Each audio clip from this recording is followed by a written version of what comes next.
여러분, 혹시 보험 가입하고 나서 마음 한구석이 조금 불안했던 적 없으세요?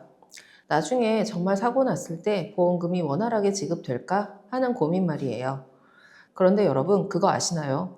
우리가 보험의 기초적인 용어와 몇 가지 의무사항들만 명확히 이해하고 있어도 막연한 불안감을 줄이는데 도움이 될 수 있습니다. 전문가의 시선으로 아주 쉽게 풀어드리겠습니다. 보험 기초상식 클래스 지금 바로 시작합니다.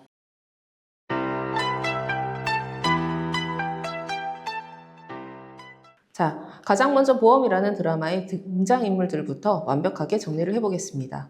증권 첫 페이지를 보시면 계약자, 피보험자, 수익자라는 단어가 보이실 거예요. 계약자, 피보험자, 수익자 왜 구분해야 할까요? 다 같은 나이인데 굳이 왜 나눠놨을까요? 라는 묻는 분들이 계세요. 혼자 가입할 땐 문제가 없지만 가족보험에서 문제가 생깁니다. 계약자, 돈 내는 주체입니다. 보험료를 낼 의무가 있지만 동시에 계약을 깰 권리, 해지권도 가집니다. 만약 부부관계가 안 좋아져서 계약자인 남편이 아내의 보험을 해지해버리면 아내는 무방비 상태가 됩니다. 피보험자, 보험의 대상인데요. 이 사람은 절대로 바꿀 수 없습니다. 암에 걸리는 대상이 나인데 중간에 자녀로 바꿀 수 없는 것과 같죠. 수익자, 돈 받는 사람입니다. 사고 시 실제 현금을 손에 쥐는 분입니다. 여기서 팁 한 가지. 사망보험 가입 시 수익자를 법정 상속인으로 두시는 경우 많으시죠? 그러면 나중에 보험금 5천만 원을 받으려고 가족 4명이 인감증명서를 들고 다 같이 보험사를 방문해야 할 수도 있습니다. 생각만 해도 번거롭겠죠? 미리 특정 인물로 수익자를 지정해 두는 것만으로도 수령 절차를 절반 이상 줄일 수 있습니다. 두 번째, 지정 청구인 제도. 잊으면 큰일 나는 서비스. 여러분, 오늘 영상에서 가장 중요한 용어 중 하나입니다. 바로 지정 청구인이에요. 치매보험이나 중증질환보험 가입하신 분들, 본인이 의사표현을 못하게 되면 누가 청구하나요? 수익자가 나로 되어 있는데 내가 아파서 신청을 못하며 보험금은 보험사에 잠들어 있게 됩니다. 이걸 방지하기 위해 미리 가족 중 한 명을 대리 청구인으로 등록하는 겁니다. 내가 아프면 우리 딸이 대신 서류 뗄 수 있게 해줘라고 미리 승인을 해두는 거죠. 이거 안 해두면 나중에 성년 후견인 지정하느라 법원 가고 수백만 원 비용 들 수 있습니다. 지금 바로 보험사 앱에 지정 청구인 설정되어 있는지 확인해 보세요. 그리고 한 가지 더. 우리가 내는 돈은 보험료이고 사고 때 받는 돈은 보험금입니다. 나 이번 달 보험금 냈어 라고 하면 틀린 표현이라는 점 다시 한번 기억해 주세요. 보험 광고는 손해보험협회 광고 심의 기준을 준수하였으며 유효 기간은 심의일로부터 1년입니다. 자, 이제 오늘 영상의 하이라이트이자 보험 가입의 성패를 결정짓는 고지 의무, 즉 계약 전 알릴 의무를 아주 깊이 있게 파헤쳐 보겠습니다. 많은 시청자분들이 상담할 때 설계사님, 이거 어디까지 말해야 하나요? 감기로 갔다 온 것도 말해야 해요? 라며 정말 많이 고민하시는데요. 사실 기준은 생각보다 명확합니다. 저희 같은 전문가들은 가입 심사 방식에 따라 크게 표준체와 간편체 두 갈래로 나누어 가이드를 드리고 있어요. 지금 옆에 나오는 표를 함께 보면서 설명을 해드릴게요. 먼저 건강하신 분들이 선택하는 표준체입니다. 보험료가 합리적인 대신 보험사가 확인하는 기간이 꽤 길고 꼼꼼합니다. 핵심 질문 기간을 하나씩 짚어볼까요? 첫 번째, 3개월 이내. 의사로부터 진찰이나 검사를 통해 질병 확정 진단, 투약, 입원, 수술, 질병 의심 소견으로 추가 검사나 재검사 필요 소견을 받았는지 확인합니다. 특히 혈압 강화제, 신경 안정제, 수면제 같은 약물을 상시 복용하는지도 이 단계에서 체크를 하죠. 두 번째, 1년 이내. 의사로부터 진찰이나 검사를 통해 추가 검사나 재검사를 받은 사실이 있는지 묻습니다. 3개월 내에 소견을 받았다면 1년 내에는 실제 검사를 했는지가 포인트입니다. 세 번째, 5년 이내 입원, 수술, 제왕절개 포함하여 계속하여 7일 이상 치료, 30일 이상 약 복용이 있었는지를 확인합니다. 여기서 계속하여라는 말은 같은 질병으로 합산 치료 기간을 의미하니 주의하셔야 합니다. 마지막, 암, 백혈병, 고혈압, 협심증, 심근경색증, 심장판막증, 간경화, 뇌졸중, 당뇨병, 에이즈 등 10대 중대 질병 이력으로 진단, 치료, 입원, 수술, 투약이 있었는지를 아주 세밀하게 확인을 합니다. 이렇게 5년치 기록을 꼼꼼하게 보기 때문에 건강관리를 잘하신 분들에게는 가장 유리한 방식이지만 반대로 만성질환 약을 드시거나 최근 수술 이력이 있는 분들께는 표준체 문턱이 높게 느껴질 수밖에 없습니다. 두 번째, 약을 드셔도 가입 가능한 간편체, 유병자 고지. 그래서 나온 것이 바로 간편체, 흔히 말하는 유병자 보험입니다. 보통 3의 노라고 질문으로 부르는데요. 3개월 이내 표준체와 동일하게 의사로부터 진찰이나 검사를 통해 질병 확정 진단, 투약, 입원, 수술, 질병 의심 소견으로 추가 검사나 재검사 필요 소견을 받았는지 확인합니다. 2년에서 5년 이내. 여기서에는 상품마다 다른데 중요한 건 표준체와 달리 단순 7일 이상 치료나 30일 이상 약 복용은 묻지 않는다는 겁니다. 오직 입원 또는 수술 이력만 봐요. 5년 이내. 암, 뇌졸중, 급성심근경색증을 포함한 중대질병으로 진단, 입원, 수술을 했는지만 확인을 합니다. 고혈압이나 당뇨약을 10년째 복용 중이더라도 최근 3개월 내에 의사소견이 없고 5년 내에 입원이나 수술이 없다면 간편체로는 아주 원활하게 가입이 가능하다는 결론이 나옵니다. 3. 최근 트렌드로 초간편 고지와 주의사항. 요즘은 중간 숫자 N이 아예 0인 상품도 있다는 사실 알고 계셨나요? 바로 305 같은 초간편 고지 상품입니다. 여기서 0은 최근 1년에서 5년 사이에 입원이나 수술 이력을 아예 묻지 않겠다는 뜻이에요.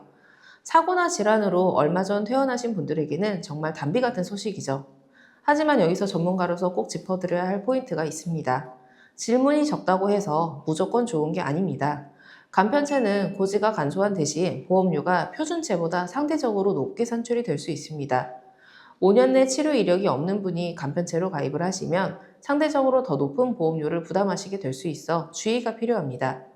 반대로 5년 무사고를 증명할 수 있는 분들은 355처럼 숫자가 큰 상품을 선택해야 보험료를 아끼실 수 있어요. 나는 아프니까 그냥 제일 편한 걸로 할래 하시기보다는 내 무사고 기간이 얼마나 되는지 전문가와 먼저 체크해 보시는 게 보험료 부담 줄이는데 유리할 수 있습니다. 최근에는 무사고 기간을 최대 10년까지 체크해서 10년 고지 할인형 상품도 판매를 하고 있습니다. 무사고 계약 전환제도. 그럼 전 처음에 아파서 비싼 보험료로 가입을 했는데 평생 이렇게 내야 하나요? 하고 낙담하시는 분들 계시죠? 걱정 마세요. 바로 무사고 계약 전환제도가 있습니다. 처음에 건강 상태 때문에 315 상품으로 가입을 했더라도 가입 후 매년 사고 없이 건강하게 지내면 보험사가 더 할인율이 높은 325나 335 등으로 계약을 전환해 줍니다. 건강해진 만큼 보험료를 깎아주는 아주 합리적인 제도죠. 다만 모든 상품에 적용되는 건 아니니 가입 전에 이 제도가 있는지 꼭 상담을 통해 확인을 하셔야 합니다. 단순 약 처방과 고지 의무의 이 부분은 제가 오늘 영상에서 가장 강조하고 싶은 대목입니다. 시청자분들이 상담을 할 때 가장 많이 헷갈려 하시고 또 가장 많이 실수를 해서 나중에 어려움을 겪으시는 부분이죠. 바로 표준체 3개월 고지 항목에 숨어있는 질병 의심 소견입니다. 설계사님, 나 병명도 안 나왔고 약도 안 먹었는데 왜 고지해야 해요? 라고 물으시는 분들 많으시죠? 의사가 병명은 아직 확실하지 않지만 수치가 좀 높으니 정밀검사 한번 해봅시다 라고 말했다면 그게 바로 질병 의심 소견입니다. 입원도 안 했고 수술도 안 했으니 괜찮겠지 하고 고지 없이 가입을 하셨나요? 나중에 보험사는 여러분의 차트를 열어봅니다. 거기 검사 소견이 한 줄이라도 적혀 있다면 고지 위반으로 보험금 지급이 거절되거나 최악의 경우 계약이 강제 해지될 수 있어요. 정말 억울한 상황이 생기는 거죠. 1년 고지 항목의 무서움, 추가 검사와 재검사. 그리고 1년 항목, 이거 정말 중요합니다. 표준체는 추가 검사나 재검사를 받은 사실이 있는지를 물어요. 검사 후 정상 소견이 나오면 알리지 않아도 되지 않나요? 아닙니다. 소견만 받은 게 아니라 실제로 검사를 한 번 더 했다면 1년 동안은 고지 대상에 해당이 됩니다. 그런데 여기서 반전. 유병자보험 간편고지표를 다시 한번 보세요. 1년 항목이 아예 비어있죠? 이 차이가 엄청납니다.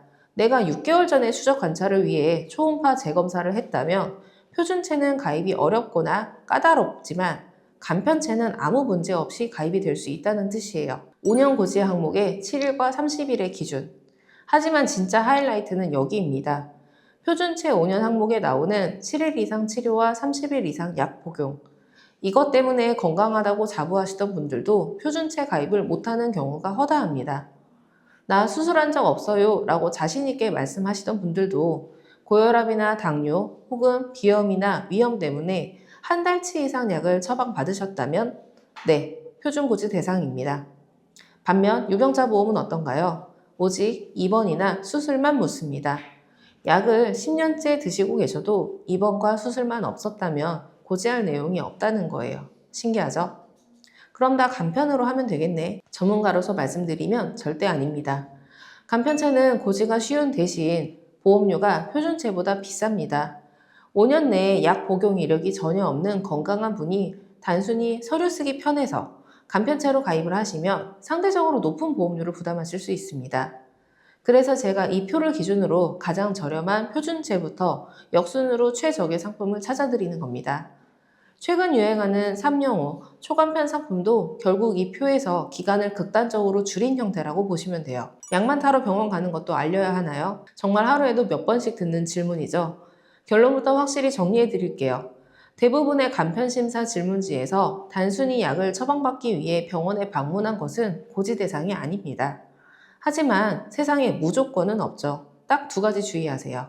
첫째, 아무리 약을 타러 갔어도 의사가 약 드셔보시고 경과가 안 좋으면 다시 검사합시다 라고 했거나 수치가 안 좋아서 약 용량을 바꿨다면 고지 대상이 될 수 있습니다. 둘째, 그 약이 암, 심근경색 같은 5대 중대질병 치료 목적이라면 질문지에 따라 답이 달라질 수 있습니다. 결국 설마 알겠어 하는 마음보다는 나의 방문 목적이 무엇이었는지 전문가와 상의하고 정직하게 답하는 것이 보험금을 제대로 받는 가장 안전한 길입니다. 보험회사마다 질문서 문구는 조금씩 다를 수 있습니다. 성별, 직업에 따라 보험료도 달라지니 반드시 실제 청약서를 최종 확인해야 한다는 점 다시 한번 강조드릴게요. 정직한 고지가 결국 나를 지키는 가장 튼튼한 방어막입니다. 자, 이제 가입 후의 약속, 통지 의무입니다. 요즘 엔잡러 시대죠. 본업은 사무직인데 퇴근 후 배달 알바를 하거나 주말에 현장 일을 돕는 분들 정말 주의하셔야 합니다. 보험사는 가입자가 하는 일 중 가장 위험한 일을 기준으로 보험료를 책정을 합니다. 사례 하나 들려드릴게요. 사무직으로 보험을 가입하신 고객님이 주말에 배달 알바를 하다가 사고가 나서 입원을 했습니다. 그런데 보험사에서는 보험금 지급을 바로 해주지 않습니다. 이유는 배달 일을 시작했다는 걸 왜 안 알렸냐는 거죠. 아니, 주말에 잠깐 한 건데 너무한 거 아니냐 라고 하시겠지만 약관상으로는 위험이 현저하게 증가한 것으로 봅니다. 직업 급수가 1급에서 3급으로 바뀌면 보험료가 조정이 되어야 하는데 이를 알리지 않고 사고 시 보장이 제한이 되거나 계약이 해지될 수 있습니다. 따라서 부업을 시작을 하셨다면 혹은 직무가 사무직에서 현장직으로 바뀌셨다면 반드시 보험사에 전화해서 직업 변경 통지를 하셔야 합니다. 그래야 정작 큰 사고가 났을 때 제대로 된 보장을 받을 수 있습니다. 자, 의무사항들을 들으시느라 조금 긴장하셨을 수도 있는데요. 이번에는 여러분들이 누릴 수 있는 권리에 대해 짧고 굵게 짚어드리겠습니다. 보험 가입하고 나서 아차, 이건 좀 과한 것 같아 혹은 설명을 다시 들어보니 내가 생각한 게 아니네 싶을 때 있으시죠? 그럴 땐 청약 철회 제도를 활용을 하세요. 보험 증권을 받은 날로부터 15일 이내 청약일로부터 최대 30일 이내라면 아무런 불이익 없이 낸 보험료를 전액 돌려받고 계약을 취소할 수 있습니다. 단, 청약 철회 기간이 지나서 계약을 깨는 해지는 원금 손실이 발생할 수 있고 특히 기존 보험을 해지하고 새로운 보험을 체결하는 승원 계약 시에는 질병 이력이나 연령 증가로 보험료가 오르거나 면책 기간이 새로 시작되는 등 불이익이 생길 수 있으니 반드시 전문가와 상의하신 후 신중하게 결정하셔야 합니다. 오늘 저와 함께 보험의 기초 용어부터 고지, 통지 의무, 그리고 소비자의 권리까지 정말 쉼없이 달려왔는데요. 보험은 눈에 보이지 않는 상품이지만 우리가 가장 힘들 때 든든한 버팀목이 되어주는 소중한 자산입니다. 하지만 오늘 배운 약속들을 소홀히 한다면 정작 필요할 때 그 버팀목이 무너질 수도 있습니다. 설마 알겠어 라는 마음보다는 이것도 알려야 하나 라는 꼼꼼함이 여러분의 가정을 지키는 가장 확실한 방법이라는 점 꼭 기억해 주세요. 오늘 영상이 여러분의 보험 생활에 든든한 길잡이가 되었기를 바랍니다. 다만 보험회사 상품별, 성별, 연령, 직업에 따라 가입 가능한 담보와 보험료 등은 달라질 수 있으니 반드시 본인의 약관과 질문서를 직접 확인해야 한다는 점 다시 한번 강조드립니다. 혹시 내 보험증권 분석이 필요하거나 내 상황도 고지 대상일까 하고 고민이 되시는 분들 혼자 앓지 마세요. 아래 고정 댓글에 있는 상담 링크를 통해 문의 남겨주시면 제가 여러분의 입장에서 꼼꼼하게 진단해 드리겠습니다. 오늘 내용이 유익하셨다면 구독, 좋아요, 알림 설정 부탁드리고요. 저는 다음 시간에도 더 쉽고 명쾌한 보험 정보로 찾아오겠습니다. 지금까지 보험 속속의 김아리였습니다. 감사합니다. 보험 광고는 손해보험협회 광고 심의 기준을 준수하였으며 유효 기간은 심의일로부터 1년입니다.